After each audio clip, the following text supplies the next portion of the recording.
한국의 관광객이 북미에 와서 아마 어떻게 됐는지 교통사고를 당하게 되었습니다. 그래서 사람들은 주위에서 웅성거리고 앰뷸런스도 오고 경찰관이 도착했습니다. 경찰관이 피를 흘리고 있는 그 한국인에게 다음과 같이 질문했습니다. How are you? 그러니까 피를 흘리고 있는 우리 한국인 여행객이 어떻게 대답했겠습니까? I'm fine, thank you. And you? 교육이라고 하는 것은 참 무섭습니다. 저도 병원에 가면요, 의사가 항상 하는 말이 How are you? 이렇게 물어봐요. 근데 제가 아파서 병원에 왔는데 I'm fine, I'm okay 할 수도 없고 나 죽겠다 이렇게 할 수도 없고 참 우물쭈하게 지나가는 일이 참 많습니다. 우리가 무의식 중에 배우는 것들이 우리의 삶을 지배하는 게 굉장히 많습니다. 그런데 어떤 때는 우리가 배우기도 하지만 우리가 가르칠 때가 참 많아요. 내가 배우고 또 내가 가르치고 이게 인생입니다. 근데 우리가 가르치고 있는 교육 중에 힘든 것 중에 가장 힘든 게 자녀 교육이에요.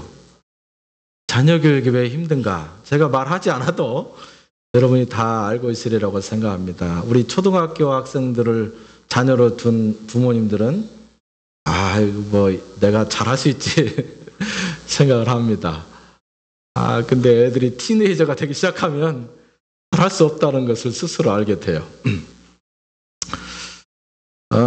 어른 말을 알기를 참 우습게 하는 10대 아이를 둔 한 아빠가 있었습니다. 이 아버지가 연세가 들어서 아이를 낳게 되었어요. 그래서 하도 말썽을 부리니까 하루는 데려다가 놓고 아버지가 꾸지람을 하면서 다음과 같이 얘기를 했습니다. 야 이놈아, 아브라함 링컨 대통령은 네 나이 때 책만 읽었다고 하더라. 아들이 하는 말이 뭐라고 하는지 아십니까? 아버지 나이 때 링컨은 대통령이었어요. 이렇게 대답을 합니다. 우리가 자녀들에게 좋은 영향력을 행사하기 위해서 또 좋은 것들을 주려고 하지만 아이들은 나를 바라봅니다. 그래서 우리가 잘 아는 게 있잖아요. 이 개가, 크랩이 새끼를 낳고 계속 앞으로 가라면서 자기는 옆으로 가니까 새끼들이 계속 옆으로 따라오면서 아빠가 하는 대로 한다. 그렇죠? 자녀 교육이라고 하는 것은 말로 하면은 쉽지만 그러나 실질적으로 영향력을 행사하는 것은 그렇게 어려운 일이죠. 그래서 어떤 사람들은 이렇게 얘기합니다. 참 자녀를 낳기는 쉬워도 사람답게 양육하고 키우는 것은 참 어렵다. 저나 여러분들이나 우리의 경험을 통해서 다 아는 이야기죠. 그래서 어떤 목사님은 자녀들을 향해서 이렇게 해라 권면을 합니다. 첫 번째로는 자녀의 형편을 그대로 이해해줘라. 두 번째로는 그 자녀들을 내가 사랑한다라고 하는 어떤 행동을 보여줘라. 세 번째로는 아이들과 함께 시간을 좀 내줘라. 그러니까 뭔가를 가르치려고만 할 게 아니라 시간을 내면 시간 속에서 아이들을 인포멀 에듀케이션을 하게 된다라는 얘기가 되겠습니다. 제가 이 말을 들으면서 그러면 나는 모름지기 아빠가 되었는데 아빠로서 어떤 자녀 교육을 잘했을까 생각을 해보니까 이 세 개 중에 하나도 없는 것 같아요. 없는 것 같아요. 자녀의 형편을 그대로 용납했을까? 저희 아이들도 이제 셋이 10대가 됐으니까요. 그 형편을 이렇게 이해하려고 하면 일단은 우라통이 터지죠. 왜냐하면 그 아이의 형편과 우리의 생각은 처음부터 다릅니다. 이 제너레이션 갭이라고 하는 것 자체는 우리가 느끼려고 해서 느끼는 것이 아니라 그냥 우리 세대와 10대 사이에 그냥 갭이 있는 거예요. 그 갭은 만들려고 만든 것이 아니라 그냥 생기는 거예요. 형성되는 거예요. 그래서 도대체 이해할 수 없는, 그래서 그 상황대로를 받아들일 수 없다. 그래서 어떤 때는 제가 좋은 행동을 하기 위해서 사랑한다는 것을 말하기 위해서 뭘 하자 이렇게 하면은 아이들은 또 한마디 하죠. 지난번에도 제가 어떤 얘기 한 것 같은데 나하고 먼저, 아니, 내 친구들하고 친해지기 전에 나하고 먼저 친해져야 된다. 그래서 그 친구들을 불러다가 또 제가 밥을 좀 대접해 주면서 그 아이들하고도 어떤 아이들을 친하게 지내는지 좀 알아보려고 했더니 그렇게 대답을 해요. 우리 친구들하고 친해지려고 하지 말고 나하고 먼저 친해지라. 이렇게. 참 쉽지 않죠. 아들과 시간을 많이 내려고 하면 우리는 어른들이 돼서요, 급합니다. 우리 나이 또래쯤 되면 굉장히 열심히 우리의 인생을 막 사는 때예요. 그러다 내가 지금 열심히 살고 있는 일에 내가 약간 백업을 하게 되면 내가 그 사회에서 뒤처진다고 생각하고, 예를 들면 비즈니스를 하는 분들 같은 경우는 비즈니스가 실패할 거라고 생각하고 이 기회를 놓치면 안 된다고 생각하기 때문에 어린 아이들에게 시간을 투자하는 것들에 대해서 우리가 과감하게 투자하지 못하고 내가 하는 일에 집중하게 되어 있습니다. 그러면서 우리는 스스로 위안을 받기를 내가 하는 일을 잘해야 우리 아이들이 그 덕을 볼 수 있다. 이제 이렇게 우리 스스로를 위로하면서 시간 내주기를 어려워합니다. 저도 결혼하면서부터 대학원을 또 다니기 시작해서 여기까지 또 대학원을 마치고 대학원을 마쳐서 시간이 좀 나서 좀 아이들하고 시간을 좀 보낼까 했더니 또 교회를 개척하면서 교회가 크면 시간이 오히려 더 많아요. 분담을 해가지고 착착착 교회가 되어가기 때문에 여러분 작은 교회가 쉬울 것 같아도 작은 교회는 일하는 사람들이 없으니까 이리 뛰고 저리 뛰다 보면 일만 많고요. 에너지만 빠지는 경우가 참 많습니다. 그러니까 제가 결혼한 지가 벌써 20년이 약간 못 되는 것 같은데 애들하고 노는 시간을 하루라도 이렇게 별도로 떼어서 내준 적이 없다. 참 이런 생각을 하게 됩니다. 그렇게 생각을 해보면 참 자녀 교육이라고 하는 것이 내 뜻대로 되는 것도 아니고 내가 생각한다고 해서 내가 실천할 수 있는 것도 아니고 그러다 보면은 애들이 어느샌가 훌쩍 커버리니까 아이고 그 아이들을 바라보면서 가슴 치는 부모가 되기 쉽다. 이런 생각을 하게 됩니다. 내가 조금만 그러니까 요새는 한국이 저축은행이 영 엉망이 되어가지고 저축하는 것이 별 의미가 없어지는 것 같지만 예를 들면 우리가 여유가 있을 때 10원씩 계속 저축을 해서 한 30년을 저축했다고 보십시오. 그러면 그것이 습관이 되어서 나도 모르는 사이에 내가 돈이 필요할 때 그 돈을 쓸 수 있을 것입니다. 자녀 교육이 그런 것 같아요. 내가 바쁠 때 시간이 없다고 시간을 차단할 것이 아니라 바쁜 시간 중에서도 10분을 내어서 시간을 투자하고 10분을 내서 투자하고 계속 투자를 하다 보면 아이들이 서른이 되었을 때 그 아이들이 인격이 형성되는 거죠. 그렇죠? 근데 우리는 저를 봐도 그런 것 같아요. 내가 남편이 돼야 되겠다 생각 안 하고 결혼하니까 남편이 돼버린 거예요. 그죠? 결혼하니까 남편이 돼버린 거예요. 내가 남편 되려고 결혼한 게 아니라 누구를 좋아하다 보니까 결혼을 해버렸고 결혼하니까 남들이 나를 남편이라고 막 불러주는 거죠. 남들이 불러준 게 아니죠. 한 사람이. 그리고 결혼 생활을 하다 보니까 아빠가 되고 싶었던 건 아닌데 어느 날 갑자기 가슴 설레는 아빠가 돼버렸어요. 그러니까 준비가 되고 완벽하게 내가 조건이 되어서 아빠가 되는 것이 아니라 아빠가 되면서부터 나는 깜짝 놀라는 거죠. 그리고 그 깜짝 놀랐으면 그때부터 아빠가 어떤 것인가를 알아가기 시작했어야 되는데 이제 그것을 아차 할 때는 어디냐면 아이들이 10대가 될 때 아차 내가 아빠였구나 라고 하는 것을 이제 느끼게 되는 거죠. 그때 아빠의 행세를 하려고 하면 아이들은 이제 튀는 거죠. 지금까지 가만히 있었으면서 왜 이제서 나서가지고 내 인생에 끼어드냐. 내비두라. 이렇게 되는 거죠. 그래서 자녀 교육이라고 하는 것이 어떤 면에서 보면 열심히 한다고 해서 우리가 노력한다고 해서 잘 되는 것도 아니고 그렇다고 해서 내박져 준다고 해서 또 안 되는 것도 아니고 참 그런 것 같아요. 그래서 자녀 교육이라고 하는 것은 두 가지 측면이 있습니다. 우리가 옆에서도 이렇게 가만히 보면 어떤 가정에서는 그 아이들에게 철저하게 완벽하게 정성을 다 들여서 그 아이들을 키웁니다. 그런데 그 아이가 10대가 되면서 그 정도 정성을 들였으면 잘 컸어야 되는데 엉뚱하게 생각이 방향이 틀어버리는 경우가 있습니다. 그래서 부모의 가슴에 비수를 꼽는 경우가 종종 있어요. 그 어떤 집안은 맞벌이 부부가 있을 수 있어요. 자녀 교육을 할 수 있는 형편과 처지가 안 되니까 에라 모르겠다. 우리가 지금 발등에 불 꺼야지. 지금 아이 때문에 어떻게 할 수 없다. 어쩔 수 없어서 그 자녀를 방목하는 경우가 있습니다. 근데 아이들은 방목이 되었는데 나중에 크고 보니까 이 아이가 사회를 위해서 굉장히 훌륭한 인물이 되었고 부모에게도 내가 해준 것이 없는데 나에게 나를 낳아주셨으니 얼마나 감사합니까 하면서 나에게 자녀 행세를 하는 그런 경우가 종종 있더라 이것입니다. 왜 그럴까? 자녀 교육이라고 하는 것은 어떤 면에서 보면 우리의 노력과 힘으로만 되는 것이 아니라 그것은 우리를 만드셨고 우리에게 자녀를 주신 하나님의 영역일 수도 있다. 이제 우리는 생각을 하게 되는 거죠.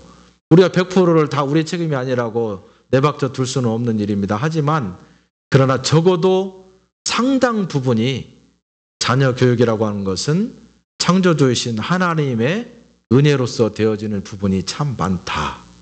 우리가 이렇게 고백할 수가 있게 됩니다. 다른 말로 하면 하나님이 우리에게 은혜 주시고 내 자녀에게 은혜를 쏟아 부어 주셔야만이 그 자녀가 성장하는데 제대로 성장하고 훌륭하게 성장하고 뭐 세상에서 대단한 인물이 된 것이 훌륭한 것이 아니라 그 자녀가 부모를 알아보고 부모를 사랑할 줄 알고 좀 밖으로 나아가서는 다른 어른들을 공경할 줄 알고 그런 사람들이 되는 거죠. 그래서 훌륭한 사람이 되었다고 다 자녀 양육 잘한 거 아닙니다. 요즘에 의사 자녀를 만들고 법관 자녀를 만든 부모가 가슴 치면서 후회하는 경우 참 많아요.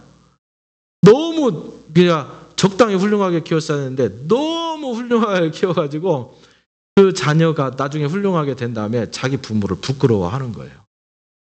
내 수준은 이게 아닌데 우리 부모는 저게 아닌데 그러면서 다른 사람 앞에서 우리 부모가 아니라고 이제 막 거짓말을 하는 거예요. 여러분 자녀가 성공한 것과 자녀 교육을 잘한 거는 다른 겁니다. 차원이. 네?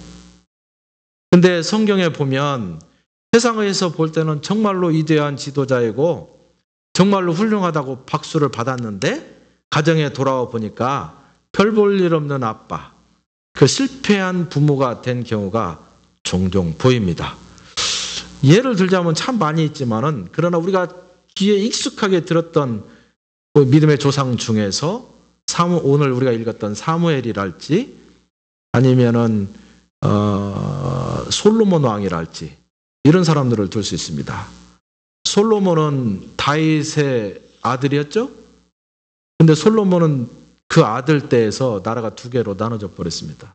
자녀 교육을 자기는 부모가 만들어 놓은 모든 것으로 정말로 평생을 호화호식하면서 지혜 있는 왕이라고 그렇게 살았습니다. 그런데 그 자기의 지혜나 자기의 왕권이나 그 은혜를 자녀들에게 못 물려줘서 결국 나라가 두 개로 쪼개지는 것을 바라보게 되는 왕이 되고 말았습니다. 그런데 오늘 여기에 나와 있는 사무엘은요. 여러분 우리가 어떻게 사무엘이 태어났는가 잘 알아요. 사무엘의 엄마가 한나인데요. 한나에게 자녀가 없었어요. 그러니까 하나님 앞에 나아가서 울면서 기도했어요. 나에게 아들을 좀 주십시오. 눈물을 흘렸어요. 눈물을 흘리면서 나에게 아들을 주시면 그 아들을 잘 키워서 하나님에게 정말로 득이 되는 그러한 자녀로 제가 키우겠습니다. 이렇게 소원을 했더니 하나님께서 그 한나에게 눈물의 자녀를 주었습니다. 그게 솔로몬이에요. 아니 사무엘입니다. 근데 그 사무엘이 커가는 과정이 참 우리가 잘 알고 있는 것처럼 아주 어렸을 때부터 젖을 떼면서부터 성전에 올려보냈습니다. 세상에 많은 교육이 있겠죠? 조기 교육도 있고 눈높이 교육도 있고 눈낮이 교육도 있고 눈을 높였다 낮췄다 어쨌거나 대단한 교육이 많이 있습니다. 그러나 사무엘의 어머니 한나는 사무엘을 기를 때 다른 모든 것들을 포기하지 않고 그것들도 다 가져갔겠지만 가장 첫 번째로 놓았던 것이 신앙교육으로 놓았습니다. 그래서 교회에서 그를 가르치고 잘 양육하고 신앙으로 훈련하고 하나님을 무서워할 줄 알고 사람을 사랑할 줄 아는 그러한 인물로 키울 수 있도록 교회에 맡겼습니다. 그러면서 그 교회에서 잘 그를 신앙 교육할 수 있도록 해마다 올라갈 때마다 매년제를 올리러 올라가는데요. 그때마다 쫓아가서 이 아이가 훈련받는데 옷이 없는가? 먹는 것이 떨어졌는가? 부족한 것이 뭔가? 계속 점검하고 있다가 한나가 1년에 한 번씩 올라갈 때마다 그의 교육에 필요한 모든 것들을 보따리 싸가지고 마음까지 싸가지고 그 뒤에 딱 놓아서 그 아이가 훌륭한 인물로 자라날 수 있도록 뒤에서 뒷받침했습니다. 그렇게 뒷받침하는 그 부모가 기도하지 않았겠습니까? 이 아이가 교회에서 성장할 때에 바른 하나님의 사람으로 성장할 수 있도록 도와주십시오라고 뒤에서 기도했습니다. 그 기도와 그 관심 덕분으로 사무엘은 엘리 제사장에게 주었던 대제사장의 제사장권을 물려받았을 뿐만 아니라 이 가문이 대제사장으로 이제 탁 우뚝 서는 그런 인물이 되었습니다. 사무엘이 왜 훌륭하냐? 여러분, 다윗 왕이 있지 않습니까? 다윗 왕이 이스라엘에서는 제일 훌륭한 대표적인 왕입니다. 그런데 그 다윗 왕이 훌륭한 줄만 알지 그 다윗 왕이 왜 훌륭하게 되었는가는 우리는 잘 몰라요. 근데 성경을 쭉 읽다 보면 다윗 뒤에서 다윗을 기름 부어 왕으로 세우고 그 다윗 왕이 제대로 왕의 자리에서 통치를 할 수 있도록 뒤에서 훈수를 놓고 격려하고 아니면 아니라 하고 맞으면 격려했던 그 스승이 누구냐? 사무엘이에요. 그 뒤에서 왕 뒤에 숨어서 왕을 세우고 왕을 위해서 기도하고 축복하고 그 왕이 바른 왕으로 통치할 수 있도록 뒤에서 그렇게 했던 게 사무엘이에요. 그래서 많은 사람들이 다윗 왕이 훌륭한 줄 알지만 사무엘이 없었다면 다윗 왕은 없었고 사무엘이 없었다면 이스라엘은 막강한 힘을 가질 수가 없었습니다. 그러니까 한 여인의 한 여인의 눈물 섞인 기도가 한 사무엘을 만들었는데 그 사무엘을 만들었더니 한 나라를 다스리는 귀한 왕을 만드는 지도자가 되었더라. 여러분의 자녀를 양육하고 기를 때 여러분 하나의 청소년을 기른다고 생각합니다. 그러나 여러분들은요, 그 하나의 청소년들을 잘 길러놓으면 그 아이가 이 세상을 뒤흔들 만한 훌륭한 인물을 키우는 지도자가 될 수도 있고 여러분의 자녀가 그러한 지도자가 될 수도 있고 그건 모르는 일이에요. 사람들은 다 생각하기를 내가 어렸을 때 배 아파서 난 아이들만 생각해요. 그리고 말 안 들을 때 내가 엉덩이를 때리면서 키웠던 아이들만 생각합니다. 그러나 그 아이들은 내 품을 떠나는 순간 세상을 지배하고 세상을 지도하고 세상을 이끌어가는 그런 하나의 사회적인 인물로 그 자리에 우뚝 설 수 있어요. 그런데 나는 그 수준에 못 갔지만 그러나 내가 그를 위해서 기도하고 신앙교육 잘하고 그를 위해서 잘 헌신했더니 나를 통해서 세상의 위대한 지도자가 탄생하고 그 대에서 위대한 지도자가 탄생하지 않았다 해도 내 아들을 통해서 위대한 지도자가 훈련받는 놀라운 역사를 이루더라. 그것이 그래서 부모는 자녀를 바라보면서 어떻게 내가 저걸 낳았을까? 깜짝 놀라는 수가 있잖아요. 그런 생각을 하지만 어떤 면에서 보면 가장 적절하고 가장 합당한 아이를 우리 가정에 주시는 것입니다. 내 아이는 왜 말을 안 들까? 여러분, 그 말 듣지 않는 아이를 가장 잘 훈육할 수 있는 사람으로 하나님이 그 부모를 지명한 거예요. 다른 아이들과 같이 그렇게 훌륭한 말 잘 듣는 아이를 나에게 주셨으면 내가 잘했을 텐데 여러분 그렇게 생각하지 마세요. 어렸을 때 태어났을 때는 모든 것이 가능성이 다 똑같고 불가능한 성이 다 똑같아요. 그러나 그 집에 태어나서 부모가 그들에게 양육하는 습관을 따라서 그 아이가 그만큼 성장한 거예요. 그렇지 않습니까? 그런 거예요. 어떤 때는 나에게 넘치는 자녀를 줄 때가 있습니다. 여러분 어깨에 힘을 가질 필요가 없어요. 그 아이는 18살 될 때까지 내가 가디언이 되어서 키우고 사회로 환원해야 되는 그런 존재였죠. 나는 그 아이가 내 소유권이 아니라는 거예요. 여러분 좀 부족한 아이가 나한테 있습니까? 여러분 원망하거나 걱정하지 마세요. 그 아이도 그만한 능력을 가지고 세상에 태어나도록 하신 분이 하나님입니다. 그 아이가 18살이 되고 또 그 넘어서라도 하나님의 일들 스스로 감당하기 전까지 내가 그 일을 충실하게 가디언으로 합당하게 일을 하는 것 자체가 부모로서 충분히 내가 한 일을 하는 것입니다. 하나님께서는 저와 여러분에게 그런 일들을 감당할 수 있도록 가장 적당하고 합당한 자녀를 주시는 것입니다. 남의 떡이 커 보인다고 남의 자녀를 탐낸다든가 내 떡이 작아 보인다든가 하나님이 이걸 원하시는 것이 아니라 나에게 가장 합당한 그 아이를 주셔서 그 아이가 그 사람에게 있어야만이 사랑받을 수 있다고 생각하기 때문에 그렇게 합당하게 주신 것입니다.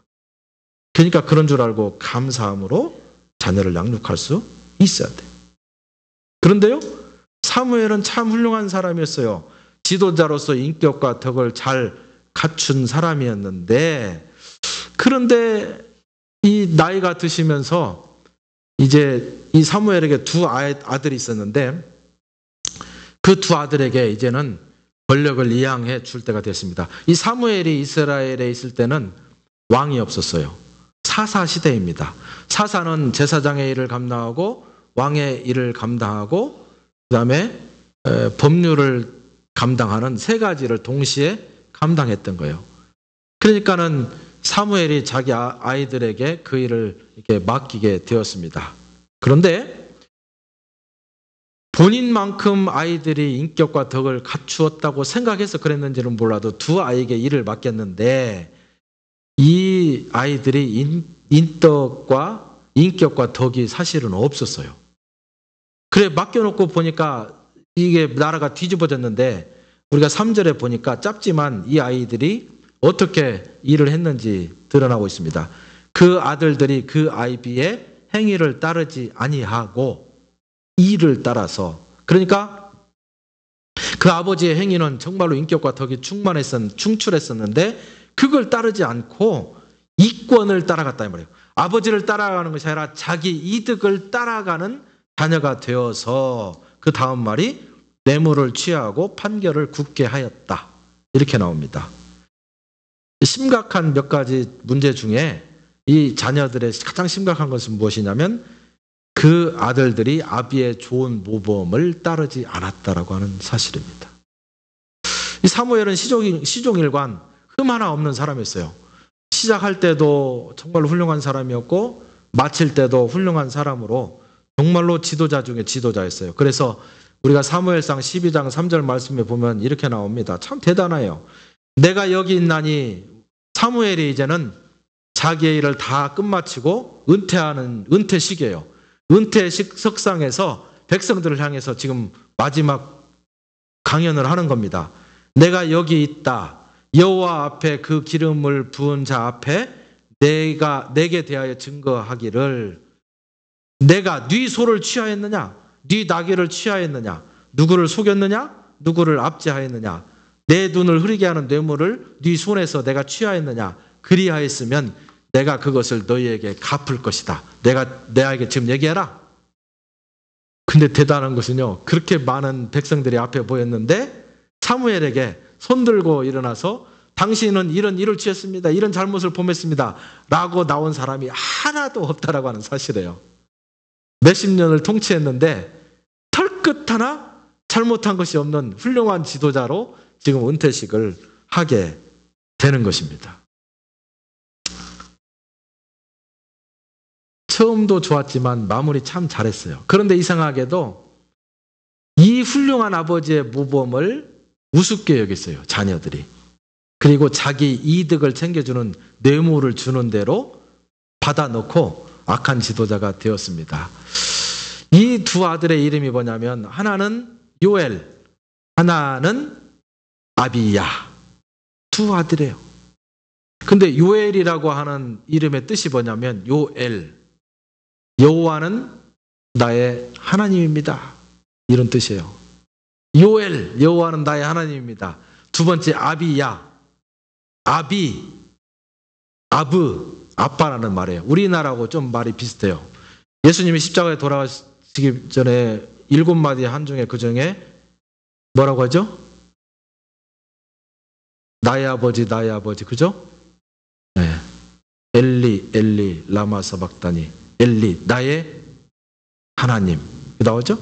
근데 여기서도 보면 나의 아버지. 참 대단한 이름을 갖지 않았습니까? 여호와는 나의 하나님, 여호와는 나의 아버지. 요 이름을 갖고 있는 두 자녀가 이름값을 못하고 여호와는 내가 살아가는 툴, 여호와는 내 호주머니를 채우는 방법, 이렇게 변해버린 거예요. 그 여호와의 이름을 통해서 자기의 이득을 취하고 뇌물을 챙기는 그런 사람이 되어버렸다는 것입니다. 예, 참 이름값 못했어요. 이 두 가지 이유가 있을 수 있습니다. 하나는 사무엘이 자기 자녀를 바르게 양육하지 못했거나, 두 번째는 바르게 양육했어도 자녀들이 아버지를 따르지 않기로 스스로 결정했거나, 두 가지 중에 하나입니다. 그러나 어쨌든지 이 아이들이 잘못된 것을 눈으로 보았다면 사무엘은 그 아이들을 자기 뒤를 이어서 권력을 주지 않았어야 됩니다. 어쨌거나 사무엘은 여기서 실패한 거예요.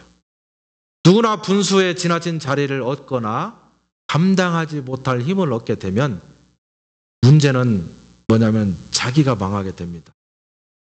분수에 넘는 힘 때문에 자기가 망하게 되고, 자기만 망하는 게 아니라 가문이 덩달아서 망하게 되어 있어요. 뿐만 아니라 나라가, 그것이 만약에 정치적인 권력이나 그런 힘을 갖고 있는 사람이 만약에 그렇다면 나라가 수렁에 빠지게 되는 그런 상황 가운데 처하게 됩니다. 아무리 세습제로 자녀에게 자기 권력을 이양하는 고대 풍습 속에 있었다 할지라도, 그러나 자기 자신의 아들들을 바라보면서 믿기만 할 게 아니라 객관적인 입장에서 저 사람들이 나라를 통치할 수 있는 제대로 된 인물이냐 라고 판단해서 아니라고 생각되었다면 그 권력의 칼을 그 아들에게 주면 안 됐을 일이에요.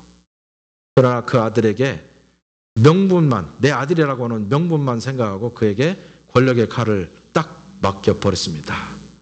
그것이 얼마나 무서운 범죄였고 얼마나 무서운 일이 되었는지 참 이스라엘 역사 속에서는 대단한 일이 되었습니다. 우리가 잠언 17장 25절에 보면요, 미련한 아들은 그 아비의 근심이 되고 그 어미의 고통이라, 이런 말이 나옵니다. 여기서 미련하다라고 하는 것은 어떤 말입니까?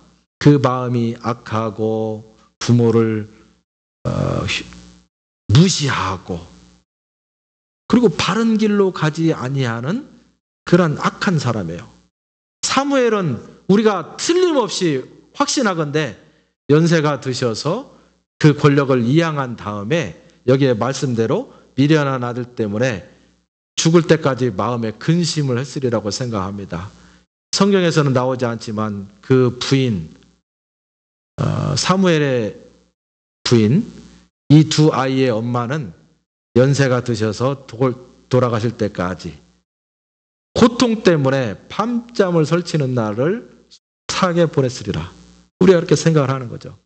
잠언 말씀이 맞아요. 미련한 아들은 그 아비의 근심이고 어미의 고통이다. 네. 자녀 때문에 힘든 부모 참 세상에는 많습니다. 지금도 그렇습니다. 우리 주변 얘기하지 말고 우리 대한민국의 정치인들 얘기 한번 해보죠. 김영삼 대통령 넷째 아들이 저는 둘째로 태어나서 형이 죽는 바람에 첫째가 되었어요. 둘째는 제가 봐도 참 못된 성질을 갖고 있습니다. 그 못된 성질 때문에 사실은 큰일을 하는 게 둘째예요. 근데 김영삼 대통령도 아들 때문에 힘들었습니다. 노태우 대통령도 부인과 아들 때문에 힘들고, 김대중 대통령도 참 제가 평생 존경한 분이지만 그러나 마지막에 그 자녀들이 어땠습니까? 부모의 얼굴에 참 못할 일을 한 거죠. 노무현 대통령 어떻습니까? 노무현은 정직과 의리,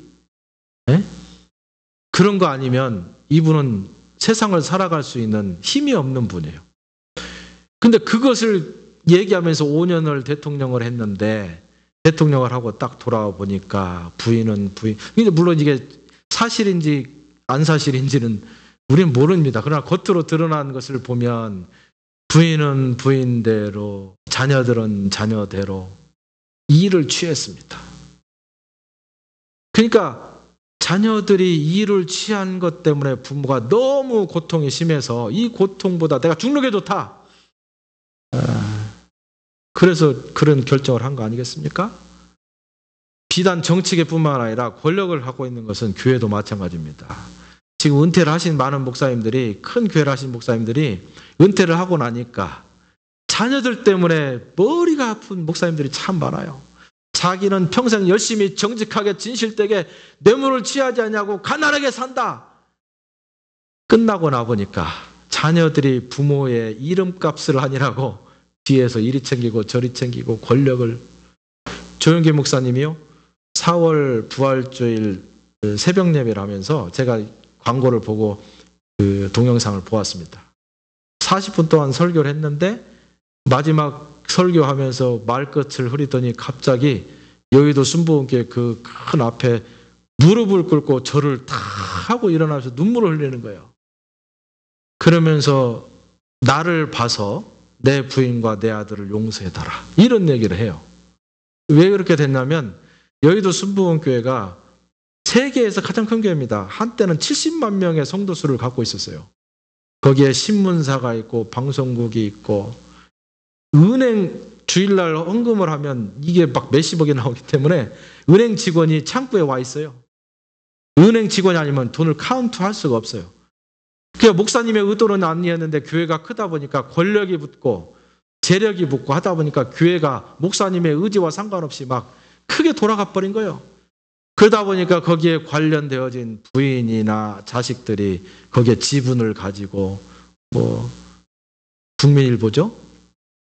이런저런. 그것 때문에 나중에 머리가 다 아프게 되었습니다. 얼마나 마음이 십상했으면 평생 목회한 그 교회에서 머리를 조아리면서 나를 봐서 좀 용서해 줄 수 없겠느냐. 네? 눈물을 흘리면서 내 잘못이다고 회개하는 것을 보게 되었습니다. 아무리 사무엘이 훌륭하다 해도 잘못된 것이 뭡니까? 잘못된 아이들을 그 자리에 세운 것 자체가 잘못됐어요. 그러니까 그 얼굴에 사실은 먹칠을 하게 되는 상황이 되었습니다. 네, 죄인이 되고 막. 그런데 문제는 뭐냐면 이 두 자녀들의 악정, 다시 말하면 뇌물을 받고 바르게 제사하지 않고 바르게 법을 집행하지 않고 바르게 통치를 하지 않는. 왜냐하면 사람이 뇌물을 먹다 보면요, 눈이 흐려져 가지고 바르게 할 수가 없어요. 그러다 보니까 백성들이 들고 일어났습니다. 4절에 보면 뭐라고 하냐면 더 이상 우리는 사무엘의 집안의 통치를 받을 수 없습니다. 그리고 드러나서 쿠데타가 일어났습니다. 그러니까 어떻게 했습니까? 집안의 실권이 무너지고 통치력이 사라져 버렸어요. 그래서 이 사무엘의 두 아들들 때문에 사사 제도가 없어지고 그 다음에 이스라엘의 왕통이 처음으로 시작됩니다. 처음으로 왕을 세워서 시작하는 나라가 바로 사무엘의 아들의 잘못된 것들로부터 사울왕이라고 하는 다윗 왕의 그 전대 왕인 사울왕을 통해서 첫 번째 이스라엘의 왕이 시작되는 거예요. 그러면 이 불행의 씨앗을 누가 심었습니까? 첫 번째로는 실질적으로 뇌물을 받아 챙긴 자녀들이 그 씨앗을 심은 것입니다. 그러나 두 번째로는 그 씨앗을 심고 뇌물을 챙길 수 있는 권력을 이양해 준 부모에게 책임이 있다는 거예요. 우리가 사무엘 부자의 얘기를 보면서 남 얘기가 아니다. 우리가 이렇게 생각을 하게 됩니다. 왜냐하면 그것이 우리의 문제일 수 있고 우리나라의 문제일 수 있고 우리 교회의 문제일 수 있겠다는 생각이 들기 때문에 우리의 고민이고 아픔이고 갈등이다. 이렇게 생각합니다. 저는 목사입니다. 평생토록 제가 교회에서 살았습니다. 그럼에도 불구하고 우리의 눈을 크게 뜨고 정직해야 된다고 생각합니다. 교회에서 일어나고 있는 모든 부정부패, 부조리, 권력 때문에 일어나고 있는 정치적인 파벌 싸움, 사람이 살아가고 있는 곳은 그것이 교회가 됐든 그것이 국회의사당이 되었든 그것이 삼성이 되었든 어디에 됐든 다 똑같이 일어날 수 있습니다. 교회가 되었다고 해서 그것을 감추고 숨기고 교회는 괜찮습니다. 깨끗합니다. 이것이 문제가 된다는 것입니다. 교회에도 그런 문제가 있을 수 있습니다. 문제는 뭡니까? 제사를 깎을 수 있어야 돼요. 우리 몸에 고름이 잡히면 고름을 덮는 것이 아니라 그것을 짜내고 발라내고 거기다 더 따갑도록 알코올을 뿌리고 그래서 그걸 떼내야 돼요. 정화 작업을 스스로 할 수 있어야 된다고 생각을 합니다. 한 나라의 지도자가 된다는 것은 행운이기도 하고 큰 축복입니다. 그러나 역으로 보면 나 때문에 지도자가 된 나 때문에 많은 사람들이 아프고 힘들고 망하게 될 수 있는 가능성을 내가 동시에 갖고 있다. 이런 생각을 할 수 있습니다. 한국에서 이번에는 이제 대선이 시작되면 몇 명의 대통령 후보가 나올지 모르겠어요. 한국처럼 대통령 후보가 많이 나오는 것도 참 보기 드물고 이름도 없는 사람이 또 대통령 하겠다고 나와서는 나라도 힘들고 목사가 대통령 되겠다고 나오는 나라도 한국밖에 없고요. 가수가 대통령 되겠다고 나오는 것도 한국밖에 없어요. 왜 그럴까? 모 일간지에서 유승삼이라고 하는 칼럼니스트가 지적한 게 참 우리의 마음에 와닿습니다. 대선 주자들에게 분명히 말해두고 싶다. 이제 더 이상 우리는 대통령병에 걸린 환자는 필요하지 않다. 대통령직이 대학 입시나 사법고시처럼 개인의 야망을 이루는 자료로 생각하는 사람은 이 나라에서 더 이상 필요가 없다. 만약에 정말 대통령이 되고 싶다면 대통령직에 대한 공부를 먼저 하는 게 좋겠다. 대통령이 무엇인지 알지도 못하면서 그걸 하겠다고 인기가 있기 때문에 하겠다고 나선다는 거죠. 지난주에 공부를 하면 성경 공부를 하면서 우리 박 선생님하고 얘기를 하는데 박 선생님이 정치학과를 나오셨다고 그래요. 그래서 제가 하는 말이 정치학과 출신 중에는 실질적으로 대통령을 하나 정치를 하는 사람이 많이 없는 것 같습니다. 했더니 하시는 말이 정치는 권력의 맛을 본 사람이 하게 돼 있습니다. 그래요. 그 말이 맞죠. 권력은 어디에 옵니까? 법 쪽에서 권력이 많이 와요. 그래서 변호사를 한다거나 검사를 한다거나 판사를 한다거나 권력이 따라다녀요. 요새 참 안타까운 것은 법을 전공한 사람들은 대쪽같이 법을 지키는 일에 자기 인생 걸어야 되는데 법을 전공한 사람이 법을 잘 어기는 방법을 딱 찾아내가지고 법을 어겨요. 참 대단합니다. 대단해요. 그리고 앵커가 요새는 대선 후보로 나서는 경우가 많이 있잖아요. 이 기자들 어디 가가지고 말 안 들으면 광고 내버립니다. 이 광고 한번 내면 사실이었던 거짓이었던 상관없이 당신은 이제 인생 종칩니다. 이런 권력을 막 휘두르다가 자기가 정말로 대통령만큼 힘이 있는 줄 알고 다 대선 후보로 나서는 거예요. 그러나 정말 정치학을 해본 사람은 발을 정자에 다스릴 치자 아닙니까? 내가 바르게 다스릴 수 있는 사람이 아니라고 하면 뒤로 싹 물러서서 3년 불비 우부명하는 거죠. 내가 훌륭한 사람이 되기 전까지 3년 동안 울지도 않고 3년 동안 날지도 않는 거죠. 그런 사람들이 대통령이 되면 3년 동안 울지도 않고 날지도 않았으니까 얼마나 높이 비상하겠습니까? 이런 의지를 가지고 대선에 나서야지. 자격을 갖추지 않고 권력 때문에 나서니까 그 아버지의 그 권력욕을 바라보고 있는 자녀들이 어떻겠습니까? 아버지의 권력을 사용해서 내가 뇌물을 취할 수 있을까? 내 부를 창출할 수 있을까? 내가 성공해 볼 수 있을까? 이런 생각을 하게 되는 것입니다. 제가 왜 이 말을 이 가정의 달에 이 신나는 가정의 달에 이렇게 침울한 얘기를 합니까? 이 문제가 해결되지 않으면 가정이 행복할 수 없습니다. 우리 가정대에서 행복이 있을지는 몰라도 그 다음 때까지 이어가기가 쉽지 않아요. 그런 본질적인 부분에 정직해야 됩니다. 여기 보면요, 구약의 성경에 보면 뇌물이라는 단어가 참 많아요. 호펠, 무킬, 마타나, 소타나, 펠롬, 페르마, 샤칼, 무슨 소리인지 잘 모르겠죠. 히브리어입니다. 근데 옛날만 많은 것이 아니라 우리나라도 뇌물이라는 이름이 다양해요. 비자금, 청탁금, 촌지, 급행료, 교통료, 선물, 떡값, 사과 상자, 007 가방. 왜 이렇게 뇌물이라는 이름이 많은지 아십니까? 옛날이나 지금이나 뇌물이라고 하는 것은 천의 얼굴을 갖고 있는 거예요. 그래서 이름도 그렇게 많은 것입니다. 이름만 싹 바꿔놨지 뇌물이 아닌 것처럼 했지 따지고 보면 뇌물이에요. 급행료? 정상적으로 우리가 캐나다는 급행료가 있어요. 공식적으로 급행료가 있습니다. 뭔 서류 하나 제출해 놓으면 한 달, 석 달 가는 거 아무것도 아니죠? 여러분 돈을 내면요 금방 돼요. 이 급행료가 정상적으로 있는 나라가 캐나다입니다. 그런데 뇌물이라고 하는 것은 부패한 인간성의 약점을 공략하는 것이기 때문에 여기에 공격을 한번 받으면 100% 무너지게 되어 있습니다. 인간의 부패성 자체를 건드는 거예요. 그래서 잠언 17장 8절에 보면 뇌물은 임자의 보기에 보석 같은 즉 어디로 행하든지 형통케 된다. 그래서 성경에 보면 야 성경도 뇌물이 형통케 하는 보약이라고 했네요. 그게 아니라 성경이 말하는 것은 뇌물이 사람들에게 얼마나 달콤하고 우리의 부패성을 건드는지 뇌물이 닿으면 100% 되는 것이 세상이다. 이렇게 지금 폭로하고 있는 것입니다. 눈에 보석같이 보인답니다.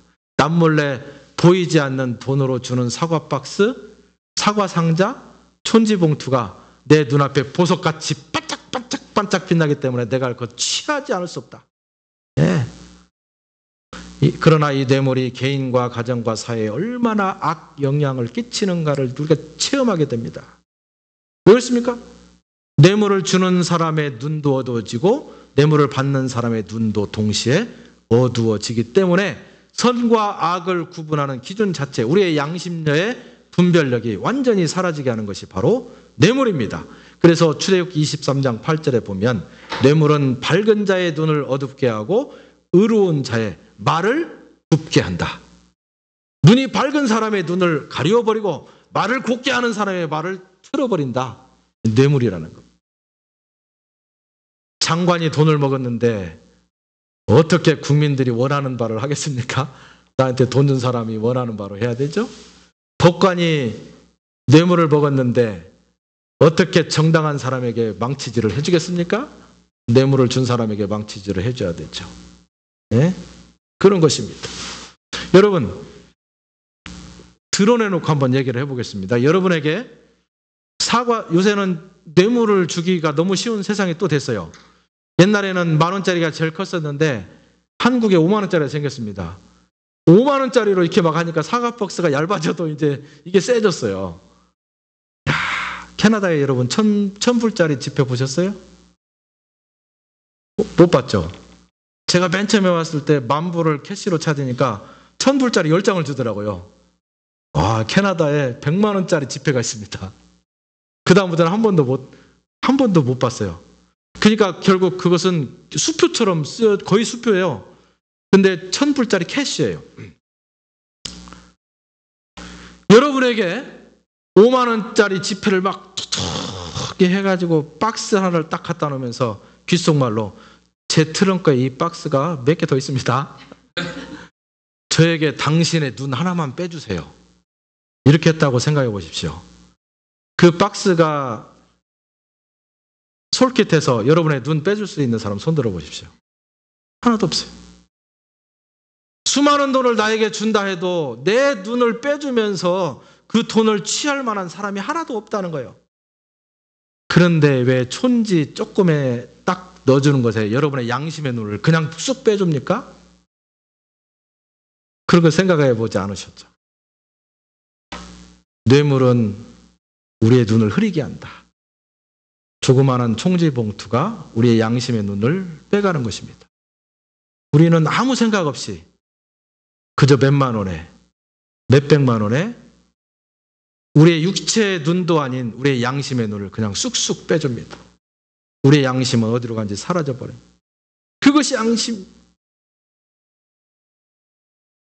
그리고 뇌물은 공의가 설 자리를 없게 하는 모습이 있습니다. 공의가 설 자리가 없어요.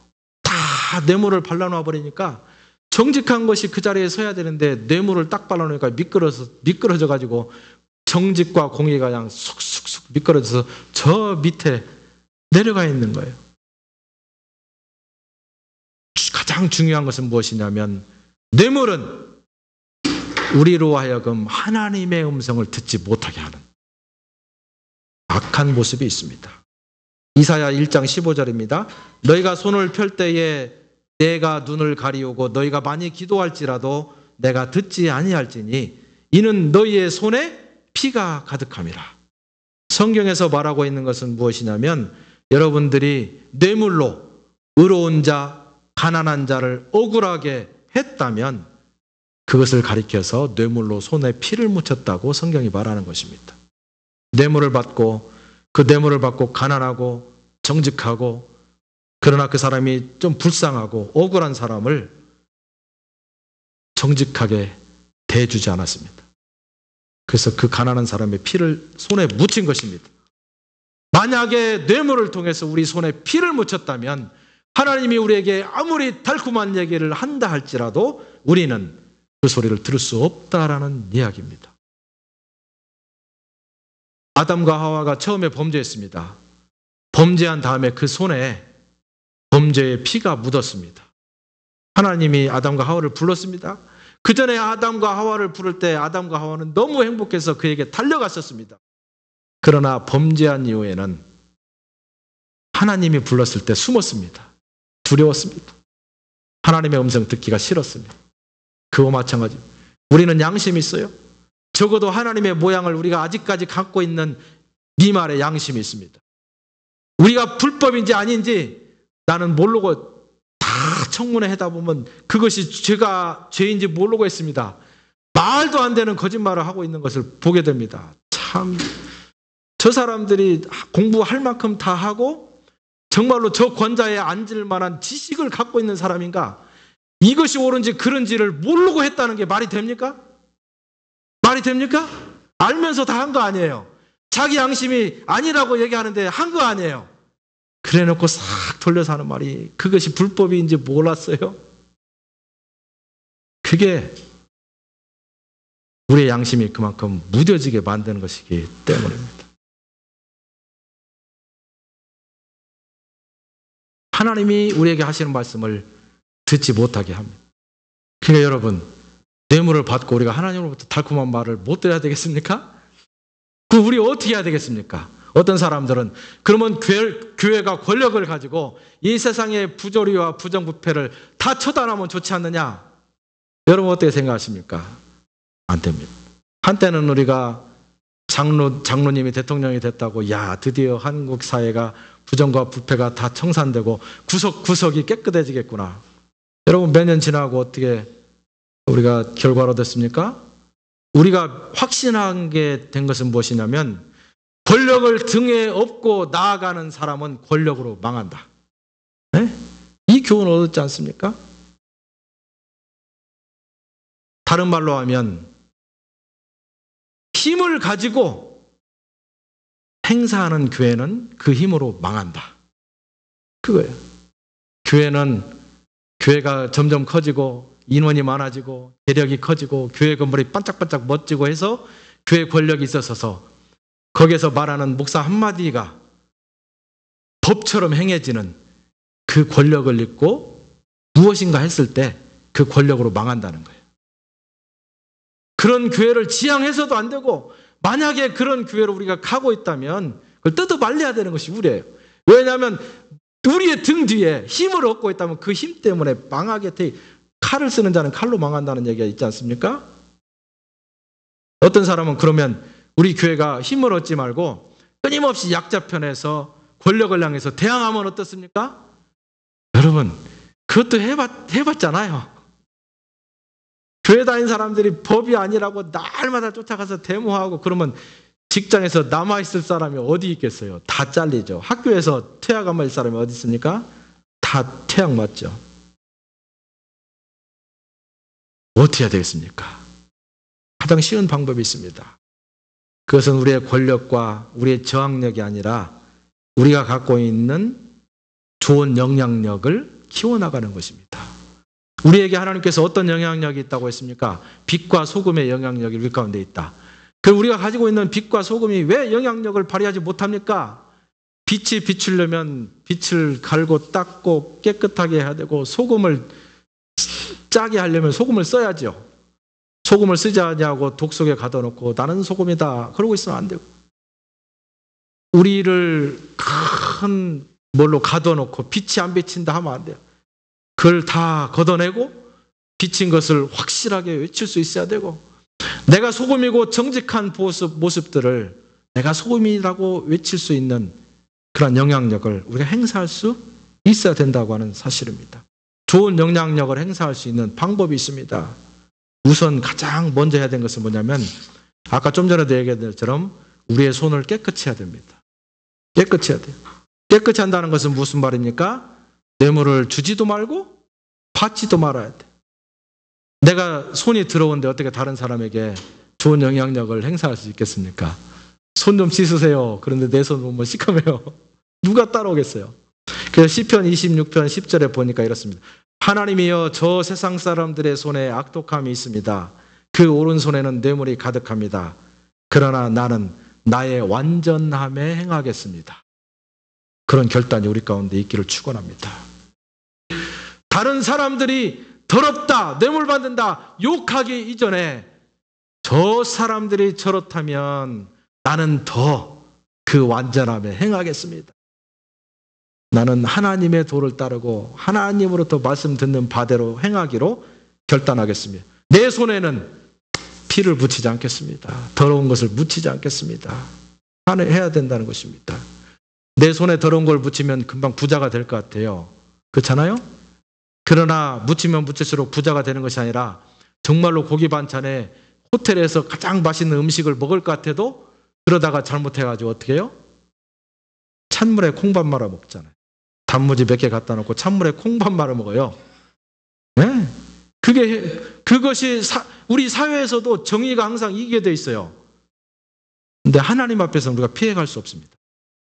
우리가 손에 피 묻히면, 뇌물 받으면 금방 성장할 것 같아도 하나님은 우리를 다 보고 계시기 때문에 절대 성공할 수 없는 것입니다. 두 번째는 무엇입니까? 우리가 뇌물을 챙기던 사람이 하나님 앞에서 나는 더 이상 그렇게 하지 않겠습니다.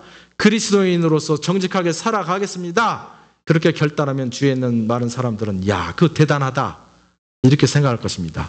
그러나 거기에 멈추지 말고, 내가 손에 피 묻히지 않냐고 뇌물을 받지 아니 했을 때 내가 가난하게 될 수 있습니다. 내가 권력이 없을 수도 있습니다.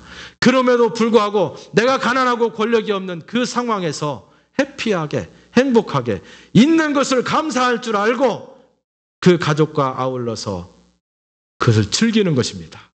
그러면 주위에 있는 사람은 있어야 행복한 것이 아니라 정직하게 살면서 가난한 것도 그 안에 멋진 것이 있구나, 영향력이 그래서 드러나는 것입니다. 내가 받지 아니하고 내가 누리지 않았는데, 그래서 권력도 없고 재정적인 능력도 없는데 그것 때문에 힘들어가지고 아이고 이 세상이 참 빨리 천국 가야지 뭐 이런 얘기만 항상 하고 있으면 주위에 있는 사람이 영향력을 받을 수 없어요. 내가 조금 없고 좀 부자라고 모자라고 나에게 힘이 없지만 그러나 그걸 즐겨야 돼요. 없어도 즐길 수 있다는 것을 보여줄 때 우리는 좋은 영향력을 행사할 수 있는 것입니다. 잠언 16장 8절에 보니까 적은 소득이 의를 겸하면 많은 소득이 불의를 경한 것보다 낫다. 소득이 많은데 거기에 불의가 붙어 있으면 소득이 조그만데 거기가 정의가 붙는 것보다 못하다 이 말이에요. 근데 사람들은 착각하기를 부자인 것을 항상 손가락질하는 경우가 있어요. 성경은 부자를 손가락질하는 게 아니라 부자인데 불의가 붙었을 때 손가락질하는 거예요. 다른 말로 하면 없는데 거기에 불의가 붙어 있으면 그것도 손가락질 해야 된다는 거예요. 가난하다고 해서 다 착한 게 아닙니다. 내가 돈이 없다고 해서 정직한 게 아니에요. 내가 불의하고 잘못되어서 가난하고 가난하고 실력이 없을 수도 있어요. 그렇잖아요? 내가 돈이 많다고 해서 다 불의한 게 아니에요. 내가 정직하게 행하다 보니까 하나님께서 나에게 은혜를 주셔서 세상에서도 재정적으로 풍성하고 나에게 정치적인 기반이 있을 수도 있어요. 만약에 그런 세력 뒤에 하나님의 의가 함께하고 있다면 그것은 칭찬받아야 마땅하다는 거예요. 그래서 성경에 말하고 있는 것은 많다 적다, 권력이 있다 없다가 문제가 아니라 거기에 의로움이 있느냐 아니면 불의가 있느냐가 기준이 된다고 하는 사실입니다. 여러분, 세상에 살면서 재정적인 큰 축복도 받기를 축원합니다. 그러나 의와 함께 그렇게 되시기를 바랍니다. 네. 만약에 여러분이 재정적으로 그렇게 넉넉하지 않습니까? 그러나 의를 거기에 더하시기를 바랍니다. 그러면 그 안에 여러분에게 행복이 있습니다. 하나님이 주시는 행복이 우리 가운데 있어요. 그걸 누리실 수 있는 실력이 있으면 됩니다. 세 번째는 뭐냐면 우리가 선지자의 목소리를 낼 수 있어야 돼요. 그래서 잠비아에 있는 대통령이 한때는 크리스찬이었어요. 이분이 한 말이 그렇습니다. 국가가 무엇보다도 필요한 것은 궁전에 있는 기독교 통치자가 아니다. 민중 속에서 나오고 있는 기독교적 선지자의 음성이 필요하다. 이렇게 얘기했습니다. 기독교인이면서 대통령이 되는 것이 중요한 것이 아니라 기독교인이면서 그 군정 속에서 선지자의 목소리를 낼 수 있는 한 사람이 우리나라에 필요하다. 권력이 문제가 아니라 그러나 정직한 선지자의 목소리를 낼 수 있는 그 한 사람 한 사람들이 모여서 세상을 깨끗하게 하고 맑게 하는 것입니다. 그런데 우리 기독교인들이 25%입니다. 그런데 기독교인들이 제 풀에 지쳐요. 내가 이렇게 한다고 세상이 바뀔까? 풀에 지치면 안 돼요. 25%의 기독교인들이 다 그렇게 내가 한다고 돼? 근데 25%가 한꺼번에 내가 하면 된다! 생각하면 세상은 금방 바뀌겠죠. 4명 중에 1명이 그런데 세상이 안 바뀌겠습니까? 왜 기독교가 25%인데 이렇게 힘이 없는지 모르겠어요? 다른 사람이 안 한다고 나까지 포기하기 때문에 그런 것입니다. 하나님은 다른 사람을 보지 말고 나에게 말씀하시는 하나님을 보라고 우리에게 말씀하십니다. 여러분에게 이 순간 여러분의 가정을 위해서, 여러분의 자녀를 위해서 내가 어떤 선택과 어떠한 행동 양식을 가지고 이 세상을 살아갈 것인지를 결단하는 여러분 될 수 있기를 바랍니다. 우리 함께 기도하겠습니다. 한 1분 동안 결단할 수 있기를 바랍니다. 여러분이 자녀 교육 많은 부분이 있습니다. 그러나 그 자녀 교육에 다양한 종류의 돈을 투자하기 전에 먼저 신앙 교육을 할 수 있는 여러분 결단이 있기를 바랍니다. 먼저 여러분의 손을 깨끗게 하시기를 결단하십시오. 그리고 그 손을 깨끗이 하는 삶이 얼마나 멋지고 감동적인가를 여러분이 여러분의 가족과 자녀와 함께 즐기실 수 있기를 바랍니다. 그리고 작은 목소리지만 정직한 선지자의 목소리를 여러분 내실 수 있기를 바랍니다. 내가 부족해 보이고 나약해 보인 것 같지만 내가 그런 정직한 한 그리스도인으로서 자녀 양육과 가정과 사회의 한 일원으로 살기를 원합니다. 그런 능력을 나에게 주십시오. 여러분 결단에 기도하실 수 있기를 바랍니다.